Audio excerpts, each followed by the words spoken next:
In front of me is Cubot Note 50, and today I would like to show you how you can open apps in split screen view.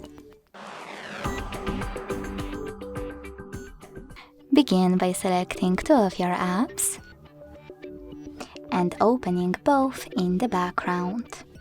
So click on the first one, click on Home button, select the second one, and then click on the square button. Now decide which app you wish to use on the top half of your screen and click on the icon of it.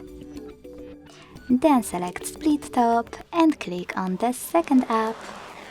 As you can see, now I can use both at the same time. If you wish to go back from this mode, drag one of your apps all the way up or all the way down and click on Home button.